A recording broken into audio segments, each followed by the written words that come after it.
Hello, everyone, and thank you so much for joining us tonight. My name is Benjamin Quinn, and on behalf of Harvard Bookstore, I'm so excited to welcome you to tonight's event with Mattilda Bernstein Sycamore, discussing her latest book, The Freezer Door, in conversation with Kaitlyn Greenidge. Tonight's event is part of our ongoing virtual event series. As we remain digital for the time being, we're so excited to continue the work of bringing authors and their writing to our community during these difficult times. Especially now, it is through the support of authors and our beloved community that we are able to make events like this happen. So thank you so much for continuing to show up as we kick off our spring season. For tonight's event, we will conclude with some time for your questions. If you'd like to ask the speaker something, locate the Q&A button wherever it may live on your Zoom display, where you can submit all your questions. We'll get through as many as time allows. If you go to the chat section of this presentation, I will shortly be posting a link to our website where you can purchase your copy of The Freezer Door.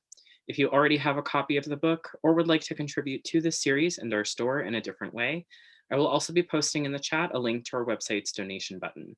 We greatly appreciate any and all support you are able to extend to us at this time. And lastly, as you may know, if you've participated in large gatherings lately, technical issues might come up. We do apologize in advance for that. If any technical glitches do occur, we will do our best to resolve them as quickly as possible. And now it is my absolute pleasure to introduce tonight's speakers. Mattilda Bernstein Sycamore is the author of 3 novels and a memoir and the editor of 5 celebrated nonfiction anthologies. As one of our foremost queer icons of our disturbingly drab era, her first memoir, The End of San Francisco, was the recipient of a Lambda Literary Award in 2014, and her subsequent work has received acclaim from outlets including NPR, the New York Times, the Washington Post, and elsewhere. Kaitlyn Greenidge is the author of the acclaimed novel, We Love You, Charlie Freeman, named one of the New York Times critics' top 10 books of 2016, as well as the forthcoming and highly anticipated Liberty. As a celebrated essayist and journalist, her other writing has appeared in many publications, including Vogue, Glamour, The Wall Street Journal, BuzzFeed, and the New York Times, where she is presently a contributing writer. Tonight, these 2 brilliant writers will be discussing Matilda's latest book, The Freezer Door, a tender and effervescent chronicle of pleasure, both realized and bygone, that Maggie Nelson calls a book about not belonging that made me feel deeply less alone. With an astounding writerly mix of candor and ferocity, The Freezer Door follows Sycamore as she roams the streets of Seattle, her ever-changing home, where invasive suburban blandness and relentless norms of social conformity have created a city that refuses to meet her gaze, to allow her embrace. Traversing those topographies of want and hurt native to all on the margins of the fringe, this book is a stirring reminder of the ubiquity of isolation, that word we cannot manage to escape now, but also of possibility. We are so fortunate to be hosting this event tonight. Without further ado, I will now turn things over to Matilda and Kaitlyn. Oh, thank you so much for that beautiful intro, Benjamin. And I'm so excited to be in conversation with Kaitlyn tonight. Thank you all for coming.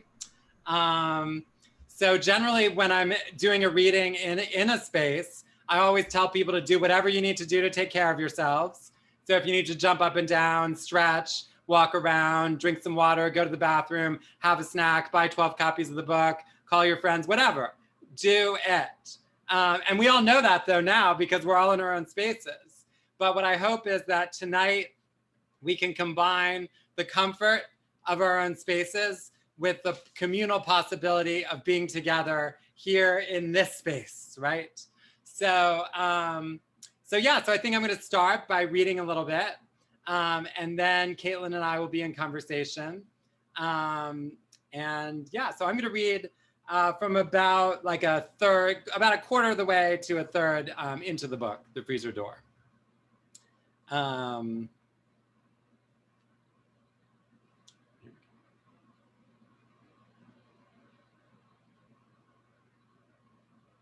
I hate waking up in the middle of a dream, and yet this is how we live our lives.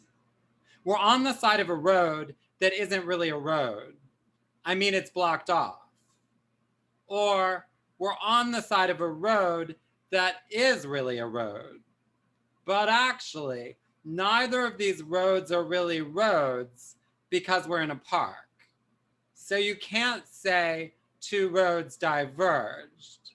but you can still be part of manifest destiny. I wish I wasn't, but I am. And that's probably the best way to describe gay cruising. What happened to the dream of desire creating something else? That's what I'm wondering. Michael wants to make a historical monument sign mourning the loss of the park as a cruising site, but he's never even cruised the park. I say, why not make it happen instead? And he says, there are only ugly guys there. And when I say all of us are ugly, he says, not you. But can I get distracted by a compliment? Remember, follow the leader? That was a critique of leadership, right? Why does it feel like no one else learned this lesson? Now I'm in the other space. This one has rooms, but not room. I'm walking in circles, which are actually squares, and then I stop. And then I'm walking in circles, which are actually squares. The moment between the end and the beginning, that's what I want to convey. Something about how the music stops. In this case, I mean literally. The music stops, and then the whole place is darkness. And I wish I could say groaning or moaning, but mostly just quiet and a creak here and there, the flush of the toilet.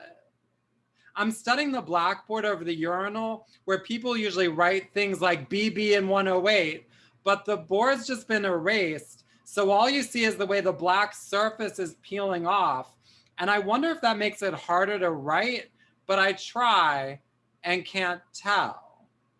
Maybe I'm covering the blackboard in little hearts, or maybe just 2 hearts, or maybe there are no hearts at all, because this is a sex club.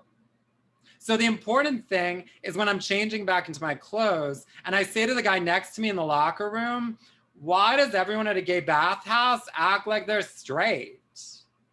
What do you mean? He says, like he's straight.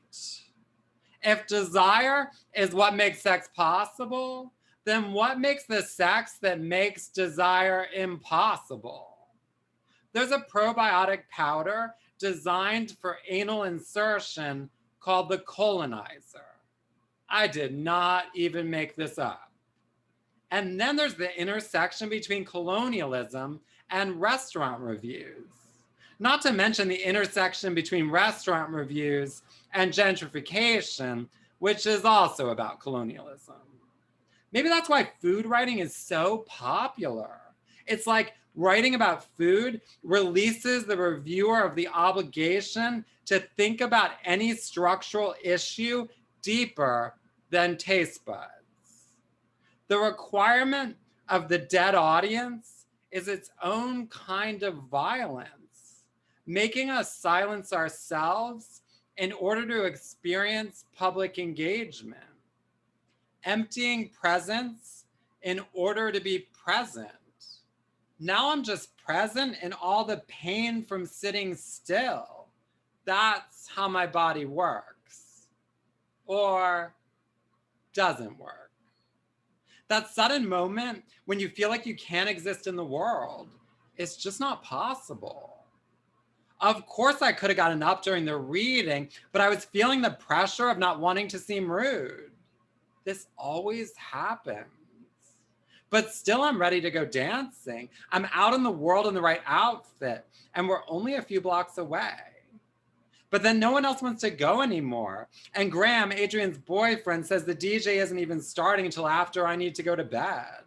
And even if I stay up that late, then the smoke machine will be on. And that's when I get so sad. I just crash through the floor while I'm standing there like I might still be able to speak. We go upstairs to look at books. There are so many horrible gay books. someone's described as a pioneering activist because he testified against Don't Ask, Don't Tell while he was in the military. A supermodel came out. I don't know when or why. Marriage this and marriage that. The liberal pundits saying now we need more. More what? More marriage. And then I find a book that I really love. And I talk about it for a while so I won't seem like I hate everything. In other words, I hate everything. And then Adrian says he's feeling so tired anyway. Oh, well, time for drinks. And I know that I'm utterly alone. I want to be out in the world and I want to feel pleasure. I want to feel connected. Instead, I find myself leaning against a tree and then leaning into it. Letting my body relax so that maybe there's something left to learn that won't hurt me. So many people have written about alienation, and yet we still keep feeling it. Just as I'm inserting that probiotic enema, the plumber knocks at the door. This must be a metaphor. But sometimes the best thing about writing is the way you feel afterwards. Like there finally might be space in the sky. Like there finally might be space for more writing. Like there finally might be more sky. Thank you. Yay! Wonderful. I'll give all the applause since we can hear it. Thank you, Kaitlyn. Fantastic. Yay. I'm going to have a sip of water. Yes, take a sip of water. And everyone, feel free to throw your questions in the Q&A Exactly, function. Yeah. Questions, love it. People have been having great questions, and I can't wait to hear yours, Kaitlyn. Yeah, you'll hear a little bit of a humming in the background because I'm on my porch, and so I'm just turning off the heater. It should be off soon. So if you hear some humming, that's what the sound is, but it should be gone soon. Don't worry, I don't even hear it. Okay, perfect. Okay, so thank you for that section, very funny section of your book. And I'm wondering that leads to one of my questions right away, which is I wanted to talk about the shifts around queer literature and what we've gained with the increasingly sort of, I don't know, mainstreaming is not the right word, but when I think of what was being published even 10 years ago when I graduated from my MFA program versus the books and authors who are being published and celebrated now, it feels like there has been a huge shift. But, you know, when the larger dominant culture discovers marginalized literary spaces, we lose things as well. So I want to talk about sort of what we've gained and what we've lost in this sort of interim push that we've seen.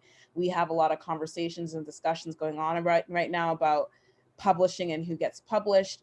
There was that piece in the New York Times a few weeks ago that literally counted the number of books by Black authors that have been published in the last 50 years. They did not do an accounting for queer authors, but I'm guessing the numbers are even more dismal. And so I just want to sort of talk about this moment that we're in where people both seem to be conscious of this and also maybe not really thinking through the implications of what happens when a culture is gentrified, I guess. Yeah, absolutely. That's a great multi-layered question. So I'm going to start, let me think I'll start actually with the reception for this book because it has been, because before the pandemic started, I wrote a book that was about the current moment, right? Mm-hmm. And then everything changed, March, April, May. Mm-hmm. And I thought, what the hell? How are people, I don't even know what's going to happen, right? And, so everything's virtual. And I also was like, are people going to relate to this book at all? And what happened actually, I think, is that people relate more like especially to the themes of alienation, of loneliness, of the effects of gentrification on bodies, you know, in our cultural spaces, you know, and the walls around what is supposed to be public interaction, right? And so I have received praise in venues that have, you know, my first book came out 20 years ago, and I've never been covered in that time, you know, in the New York Times, in the Washington Post, and they've written rave reviews that are not just rave reviews, but are on the terms of the work itself. That's a shift, yeah. And so that for me, that, because you can get, you know, as you know, Kaitlyn, like you can have a very positive review that doesn't really understand anything about the book, you know? And in this case, you know, like in many ways, you know, my work, I'm always working against, you know, conventional norms, but in many ways, this is my most challenging work formally, you know, because it is broken, because it is fractured, because it doesn't attempt any kind of linearity, I mean, you know, at all, right? And, but the reviewers are reviewing it on its terms. And in terms of the queerness aspect, which is really interesting too, is especially in terms of things like gender pronouns, you know, or like, or even just about, like, I feel like people are reviewing this book, they have no issue. It's just she, this, blah, blah, blah. They talk about bodies and they talk about them in the right ways, you know, and almost without exception. There's only one exception. That was in like a publication that most people don't see, thankfully. Even though it was a positive review, it was just like wrong about that particular issue. But I think that's in some ways, that's the landscape that I think has changed the most, is about trans work in particular, and how, and about gender pronouns, you know, non-binary, genderqueer, gender transgressive, that work is now allowed in some ways to exist in the center, you know, of power, I mean, you know, and still be itself. And so I feel like that's the biggest development I see. And in terms of the larger sort of publishing landscape, like I agree. Well, let me back up. I'd say, so I think in the early 90s, which is when I was, you know, first coming of age as an avowedly queer person in the world, and there was a moment, and a lot of it actually had to do with, you know, everyone dying of AIDS. But there was a moment where queer books were allowed in, you know, corporate presses were publishing, you know, a wave of books, like early 90s, early to mid 90s. And people who had come from, you know, marginalized queer spaces were suddenly being celebrated. And then the gates shut, you know, and it was, you know, from like, I just approximate date, we'll just say 96 to like, you know, like about until a few years ago, or 1 or 2 years ago, you know, where, and by the gates shut, I mean, I don't mean this work ceased to exist, but I mean it ceased to exist in the centers of power. Like the gatekeepers are like, that doesn't matter anymore. So, and so now we are in a moment where there is more queer work that is allowed, well, in certain ways, you know, and queer work that I do think is writing on its own terms, which is the key for me, because just because some queer person wrote something doesn't mean that it's worth anything or that it's queer, you know, queer in the sense of challenging dominant norms, you know, and so I think we are in a moment that has possibilities, I think especially at the level of queer and trans work being written about on its own terms. And that goes from corporate presses to, you know, I'm on a very small independent press, Semiotext. And this is, I mean, I don't know what this is. It's some loophole that I've like slipped in, you know, and I hope that it continues.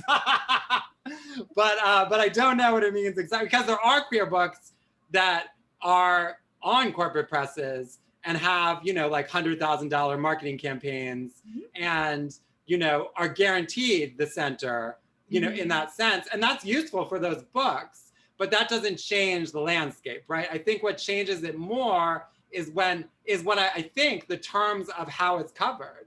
And so that's where I feel probably the most hopeful about, because there always will be people who like are branded and you know, sheltered into, you know, mainstream acceptability in order for, you know, the big one, I call it, the big, because, you know, we call it big four publishers, but there's basically just like one, right? Like just with like 30 different brands, right? They always want to make money, right? So if they can like snatch one little thing, ooh, like this is cool right now. Like, ooh, gender, we got one. Okay, now we need like collect two them more all, that are right? like that. Yes, yeah. Collect them all, yeah. But I think for me, it's like, as long as the gatekeepers are the same, and they are the same, like the gates don't change. The gate, it's just who's let in the gates. So I think what we actually need is when the gates are, you know, open, right? Or don't exist at all. So it is, in some ways, I think it is an exciting moment, but I don't know where it will lead. Yeah, I just thank you for that answer. I think that was so helpful, especially for you know, I think if you were unaware of that moment in the early to mid 90s, you know, I was in I guess like I knew about it because my sister was in college and was bringing home all those texts to me. So like my sister was bringing home The Celluloid Closet and we were watching it and talking about it. My sister was bringing home Paris is Burning on videotape. We were watching it and talking about it. Like that's how I knew that those things existed and why it was so strange to get to university in the late 90s, early 2000s and be around people who acted like that stuff had never existed whatsoever. And just like, wait a minute, like that's probably to me the biggest impression that I had was like, these, even when you think that you have made a dent into the sort of like wider culture, that wider culture can always erase and take away. So there's like a few places you can go as an artist when you know that you can get obsessed with making sure like that wider culture always keeps its, you know, following the eye of Sauron around, like make sure it's always on you. Or you can sort of be like, I'll take what I can from when this eye is on me, and I also know that when it's not on me, my work is going to continue in some sort of way, and I'm going to like keep these conversations going for my compatriots, for the people who I work with, for my community. And I think we're in a moment where kind of the focus is right now is on that like larger light beam and not so much on like how do we talk to our communities directly and make art that we actually want to read for ourselves and isn't about for like this other gaze that's kind of like looking in, or for these gatekeepers, like how do we create the art that we actually need for each other, or not even need, because I don't want to put it on necessity, but like want, or like just think is cool for each other, you know. Yeah, I'm so struck, you know, about this continual question of both gentrification and the city as a space. And especially when we're talking about like this post-COVID world where we're looking at possibly a different definition and understanding of living in a city than we've had in sort of in our lifetimes, and how much this book is about, as people have said, and as the introduction said, and as the part you read, how much of this book is about talking about the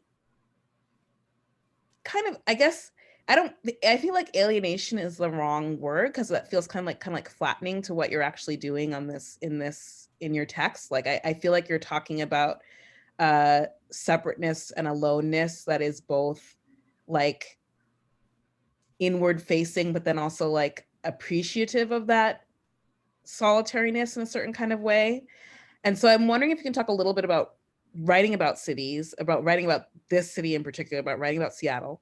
And I'm wondering if you can talk about sort of what using that city landscape and using that metaphor of the city does for you as a writer. Yeah, that's a great question. I think for me, I guess what I want to invoke in a way is the dream of the city as I see it. And that dream is the place where you find everything that you never imagined, right? So it's not just what you imagined, which is a good first step, that also is really hard to find, but it's like what you never imagined, right? And for me, that possibility exists in public.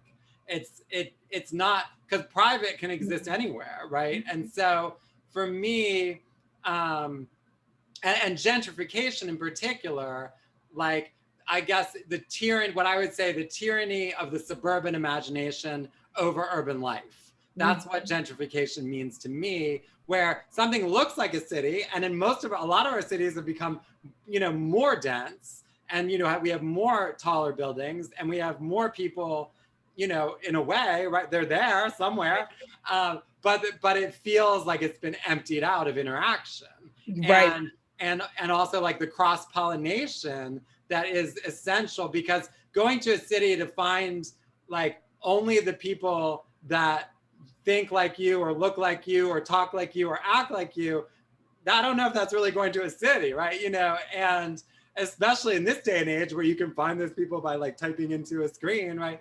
So, and I think in Seattle in particular, for me, in a way, is a cautionary tale about, because Seattle is so suburban in its mentality. And, Seattle, like over the last decade, like maybe 5 or 6 out of the last 10 years is like the fastest growing city in the US.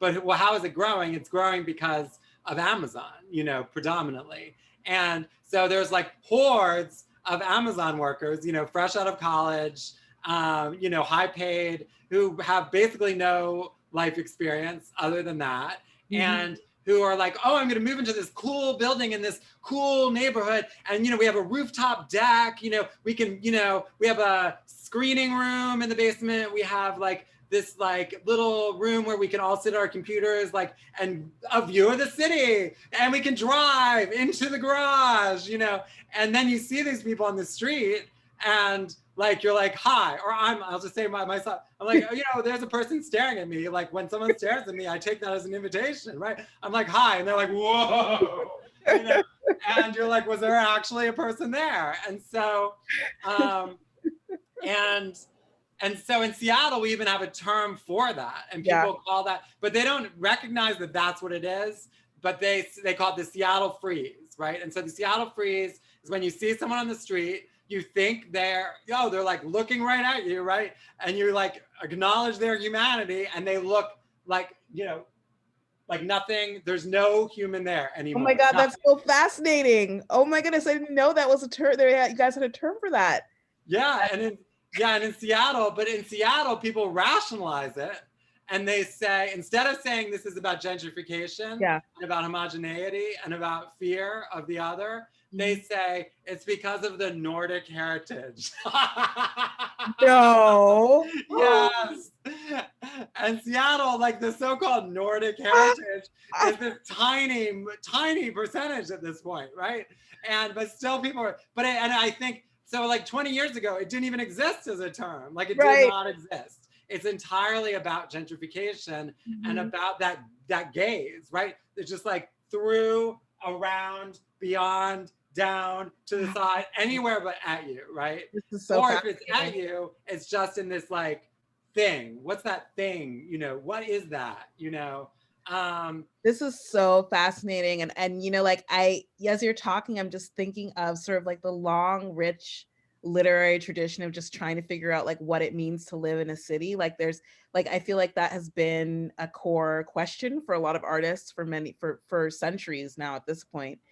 And what you're describing is sort of like a real breakdown in human interaction that doesn't, that is really sort of disturbing. And I just, you're a chronicler of it in this book, and it's just really just fascinating to hear about the ways this is sort of like seeping into people's consciousness and ways of just like being in a space. This is really fascinating.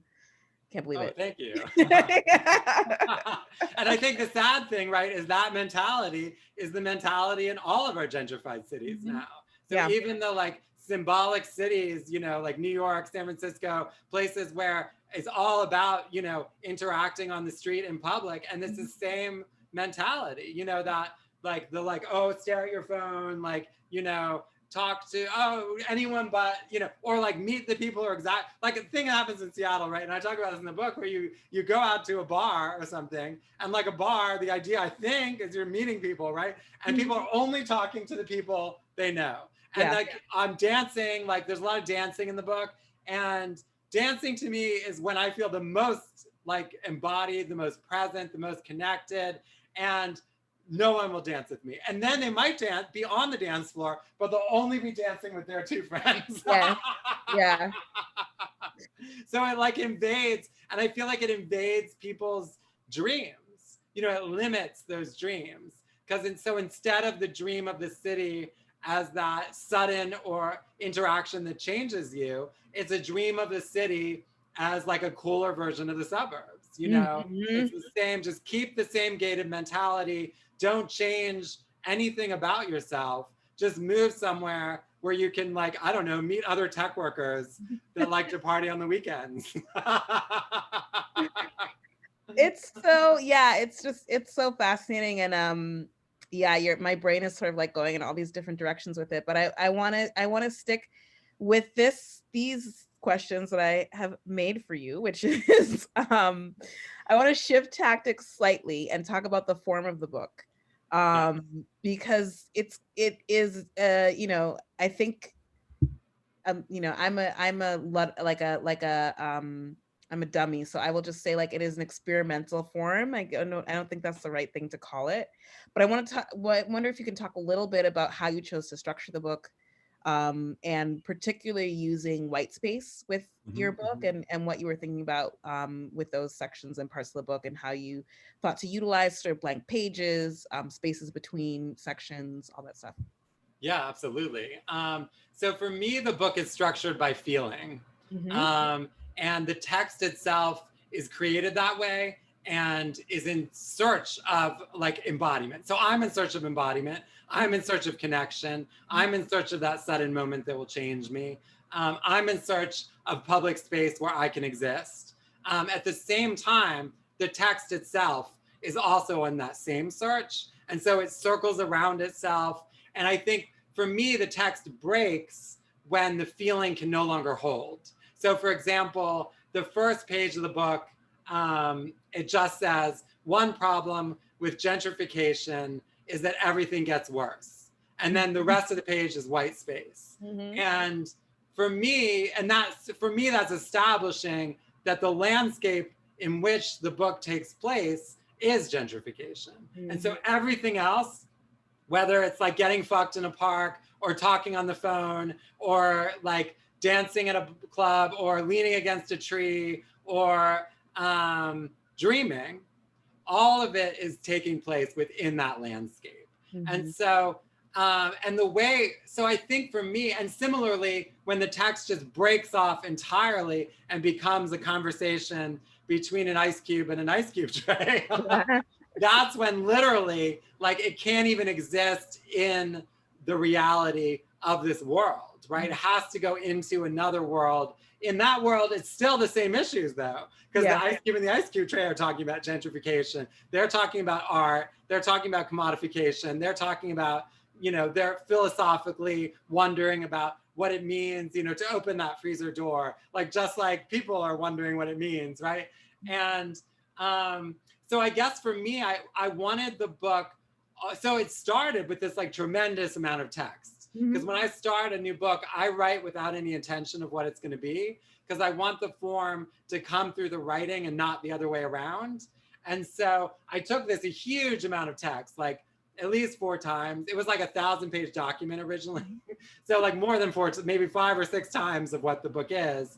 But I wanted to keep the spontaneity, the feeling that the book, you know, I'm moving through space, right? And both in terms of the sentence structure itself, like the sentences that just kind of wind, the sentences that like run into one another, the way the brain works. So a lot of it is like this circling in the brain. A lot of it is like, it's that quest for embodiment or that quest for feeling. And a lot of that doesn't necessarily mean pleasure, right? Pleasure is the goal.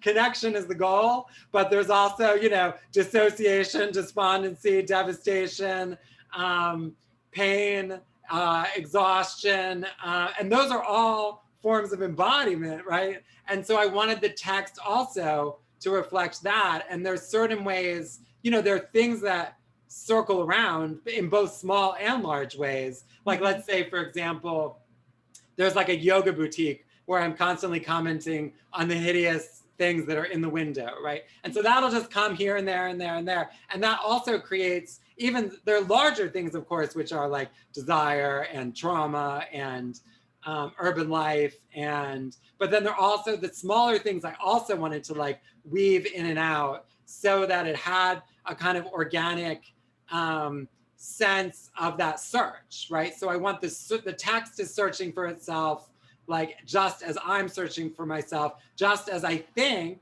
the reader is also in that embodied space while reading it, or at least that's the goal. Yeah.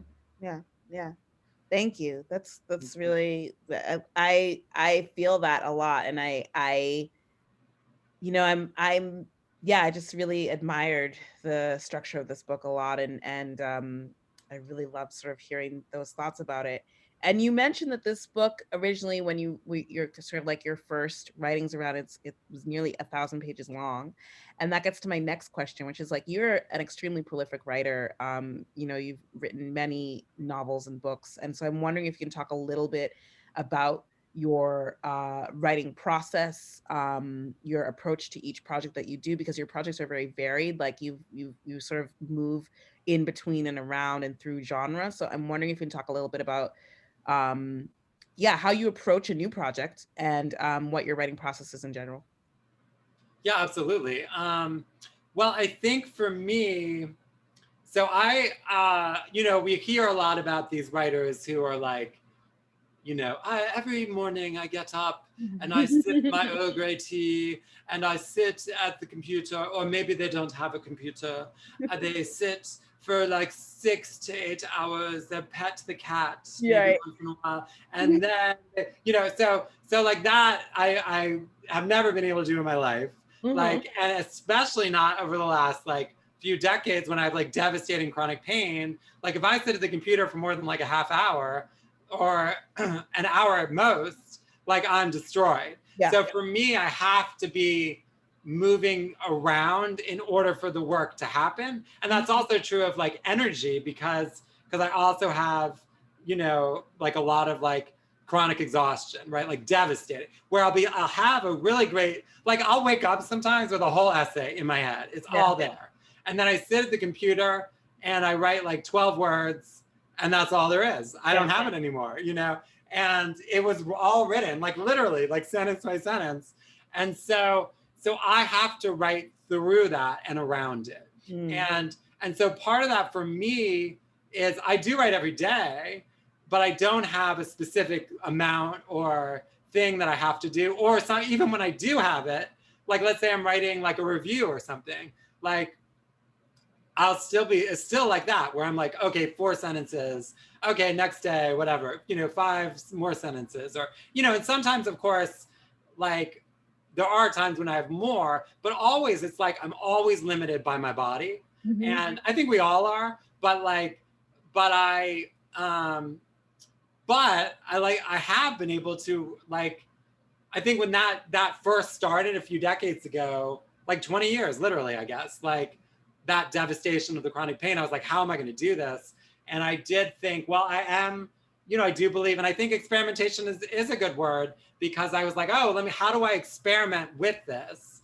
And so I guess with each new project, again, I don't know exactly what I'm doing, but I'll have some thought, with this book, I actually did not have any idea what I was doing. And actually with The End of San Francisco, I also did not know what I was doing when I started writing. So interestingly, it's funny because those are the nonfiction books, and usually people think of nonfiction as being more directed. So those are the least directed. Like with Sketch to See, my novel that came before this, that was the one I did have a sense of what I wanted to convey, but I didn't know it was a novel until I started and I realized, because I was at first writing about my own memories of Boston. In 95 when the book takes place. And then very quickly I realized, oh my God, wait, it is a generational story about AIDS in a certain sense, and about Boston,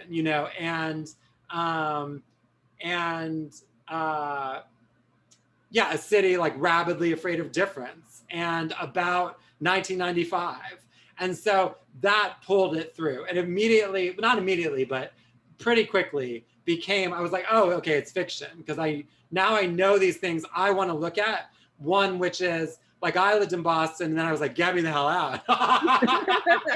And then I left. But in the book, I don't think the characters can leave, right? So sometimes it comes like that, where but it's still, I feel like for me, it's always through the writing. Like the new book I'm writing, which is called Touching the Art, and is about my relationship with my grandmother, who was an abstract artist. And as a child, she was the person who nurtured my, creative imagination and nurtured everything about me that made me queer. And as an adult, she tried to renounce all that in order to get me to follow the narrow path of upward mobility that was everything I was rejecting and that would destroy me. And so the book, I'm trying to understand that. Yeah. And so, but in that book, like I started by literally touching her art, because I was like, she's an abstract artist. I want to write abstractly about the art itself. And then everything that came through was what created the structure. So it was like, oh, I remembered like photos she took of me in that moment of our falling out. Because it was when she decided everything I did was vulgar. Why are you wasting your talent? Like that was our whole relationship from like 19 on, And whereas as a child, it was like, all those things were beautiful. But then I was like, oh, okay, now I have to go to Baltimore, which is where she's from. And so I moved there temporarily.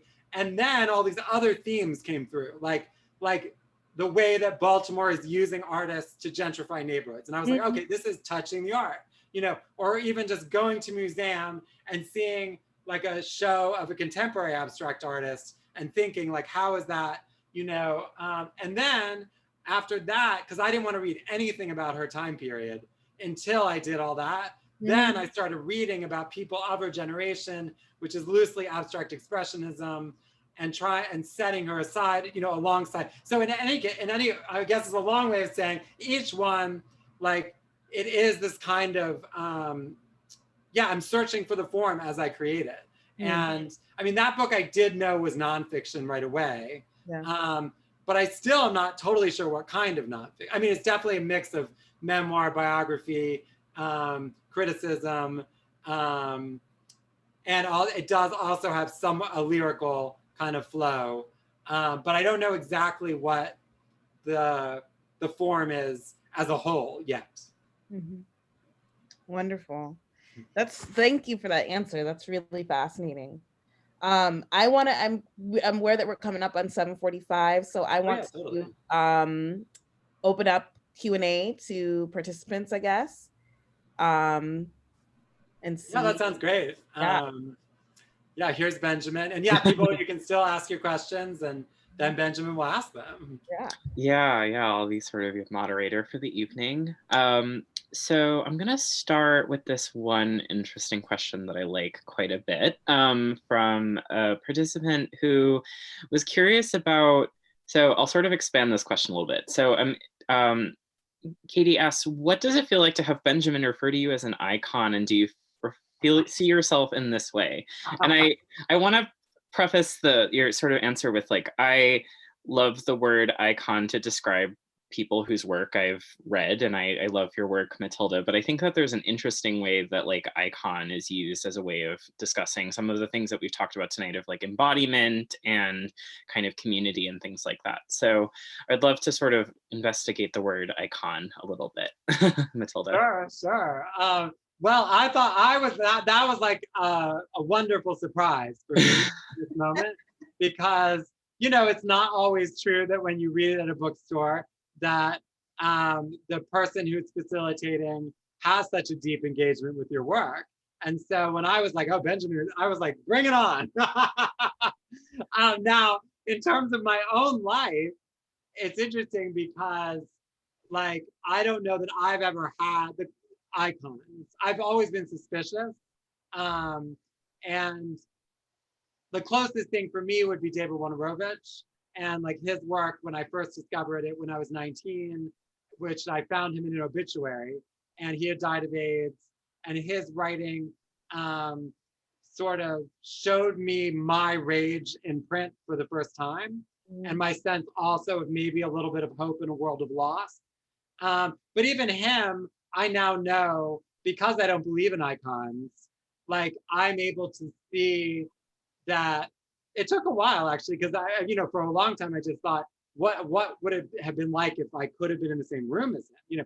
Someone whose art I had on my wall. I mean, his photocopies of like reproductions of his art on my wall, someone whose books had meant so much to me.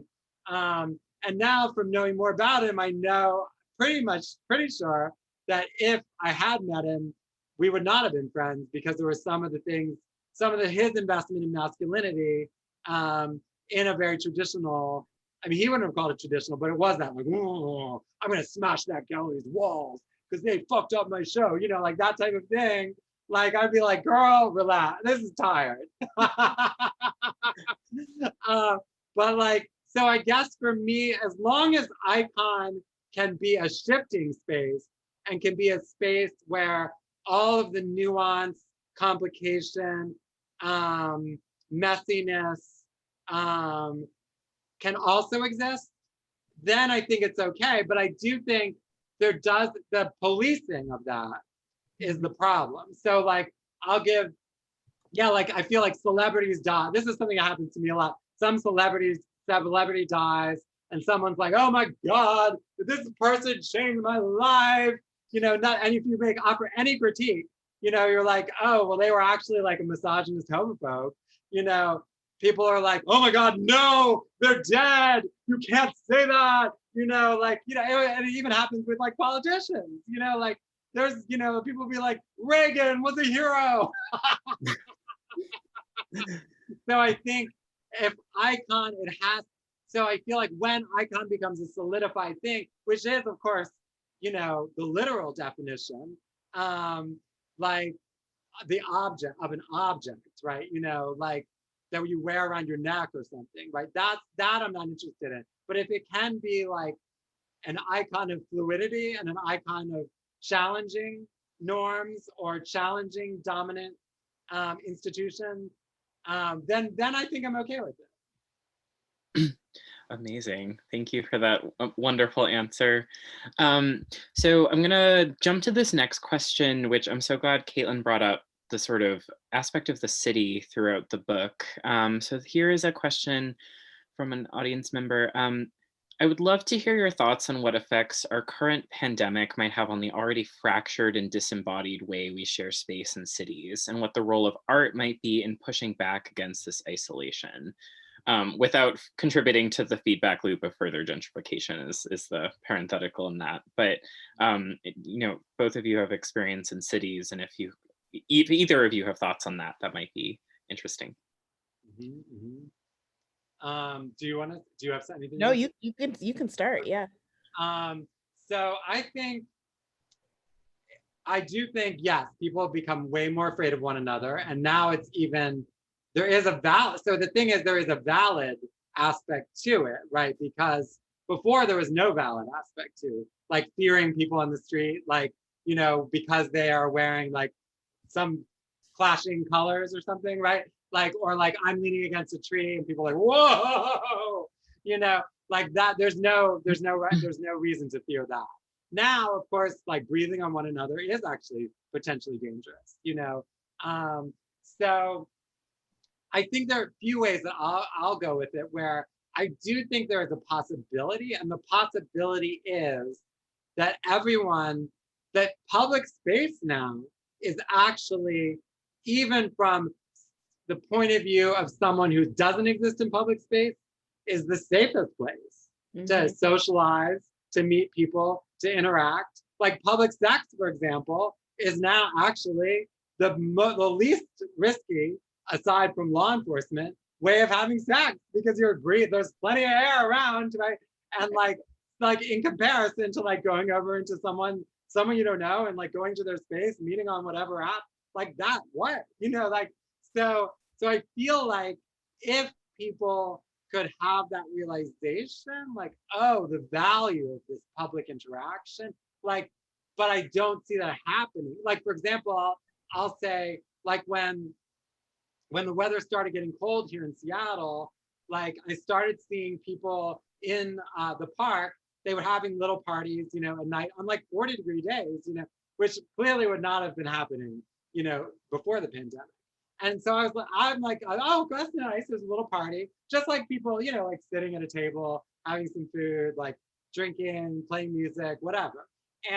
But it's the same mentality where like I'm in a park. I'm like going on my nightly walk. Oh, look, there's some people. Let me see. They're like, whoa, what are you doing, you know, in our space? You know, so I feel like it's an opportunity for us to realize the hypocrisy and the hideousness of that gated mentality.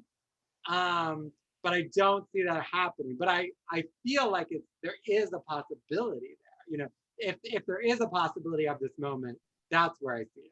Yeah. Yeah. Agreed. Great. So we have two questions, two really interesting questions about your writing process. I think people were really taken with the idea of editing a 1,000-page manuscript down to what you've come up with. And these are two questions that kind of go in two different directions. I'll ask both of them. So Nadia asks, I love how you talk about writing as an act of searching for connection, embodiment, the form of the writing itself. What is your revision process like, and how does that searching change during revision? Well, I'm a relentless editor. So I would say every book has about 15 drafts. And I cut and cut and cut until I can get to, I guess, the essence of what I'm trying to say. And also, so let's say it involves, so in that sprawling thing, I generally don't call it a manuscript because it's too much. I just call it the material, right? And so in that, I might see like, oh, here's a theme, right? So let's say public sex, for example. And I might have, you know, like 100, you know, of those encounters. And each one might have one that's like 10 pages, but I have to like cut it until it's just the essence of the interaction. Like, and so I think, but I always edit by voice. So the voice has to remain. And the other thing I edit is I always edit out explication. So anything that's getting in the, because that gets in the way of the voice. And I feel like it also gets in the way, in my opinion, it gets in the way of the intimacy of the work. And I feel like we're told, you know, that we have to speak to this like imagined center that is not us, if we are not in that imagined center. And I feel like that imagined center still is like straight white Christian men. And for me, as soon as we're explaining to those people any version of that, the work has no value. Like, or I shouldn't say it has no value, because it might have a value to them. It might be valuable for those straight white Christian men, you know. But I feel like we have to, at least for me, I want my work to be read on the terms of the writing itself. And so I take all that out that isn't that. But I do want it, there are moments where I'm like, I do want the clarity to remain. So, and clarity is complicated because everyone's clarity is different. So for me, there's some things that it doesn't matter what people see as long as they see a version of what I wrote. And then there are other times where I'm like, well, they actually have to see this, you know? So it's also about that discovery of what, and some of that happens when I bring in other readers, you know, like friends who are writers or reading the manuscript, and will say like, sometimes even like, they'll just be like, oh, I don't really understand this part. And I'm like, oh, well, what did it mean to you? And they're like this. I'm like, oh, perfect. But sometimes it'll be the opposite of what I want. And I'm like, oh, whoa, gotta like fix that in some form. I mean, some people always read the opposite. So those are the readers I'm not there for. So I guess for me, it has to be one on the terms of the writing itself, or, you know, the character, or in this case, me, because I am the character. And I think also I want that spontaneity to remain. So because I want it to still be pulsing, like the original search for itself, you know? And and some of that is actually the editing itself. It's not an original text. So some of what I would call the spontaneity is from having 15 drafts. It's the feeling of the spontaneity, you know, because sometimes what you write spontaneous, well, always, I would say, like it always needs some editing to get it to actually be like legible as spontaneous, like not just like a mess, right? Like, oh, there's a mess. Like that doesn't feel when you, as a reader, you just think, oh, well, that's a mess, you know? So there is a messiness, but to have that feeling of like the spontaneity, for me, it also has to have that, the form has to cohere in a particular way. But I feel like I want it to always be changing as the text is taking place, if all that makes sense. I feel like I went in a lot of directions. Yeah, and it makes perfect sense, and it actually answered the other question, which was kind of about looking at your own work. So in the interest of time, I'm just going to move on to our last question, which is great. So an attendee asks, can you speak to how white space on the page might relate to sort of themes of whiteness and power that a lot of your book sort of also kind of skirts? Yeah, that's a great question. I think, let me think about that. Well, I will say that in that opening page that I mentioned, you know, one problem with gentrification is that it always gets worse.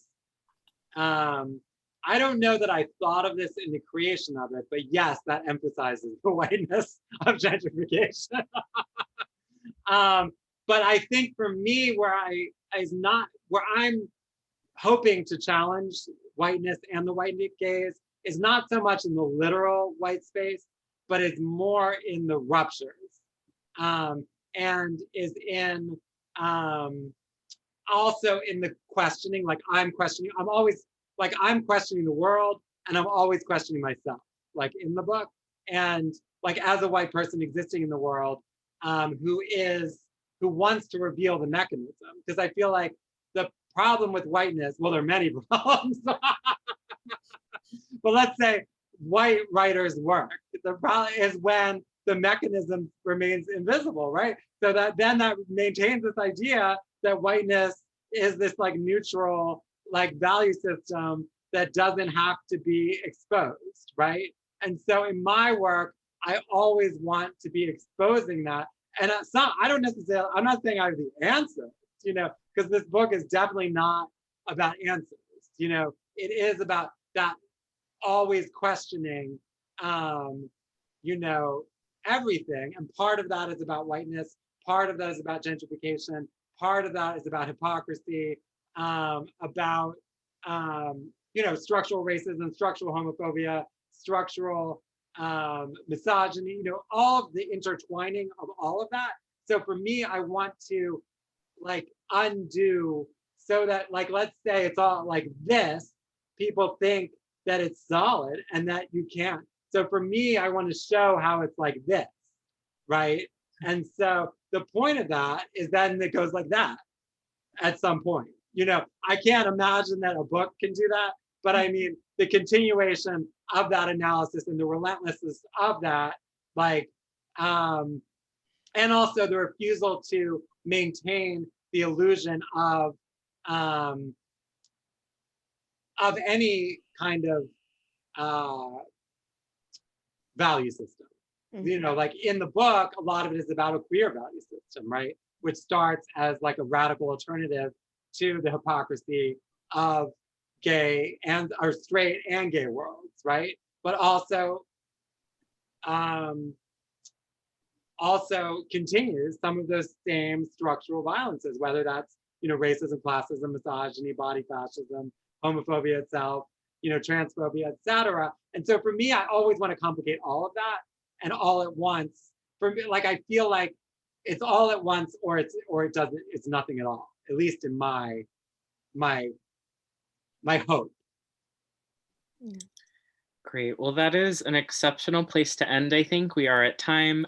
So I just want to take a moment to thank our wonderful speakers and all of you in the audience for spending your evening with us and showing up for authors, publishers, indie bookselling, and our incredible staff here at Harvard Bookstore. We sincerely appreciate your support now and always. Please make sure to check out the freezer door at the links below. And I think, Matilda, you wanted to give us sort of a send-off before we log off for the evening. Absolutely. Well, thank you all for coming tonight. Thank you, Kaitlyn, for those amazing questions. Thank you, Benjamin, for the wonderful introduction and for also being so present. Yeah, everyone support Harvard Bookstore. Thanks for having me. And let's blow each other a kiss to say goodbye. Yes. Mwah! All right. Well, have a great night, everyone. Please make sure to check out the links below and try to have a good week. Best we can do. All right. Bye, everyone.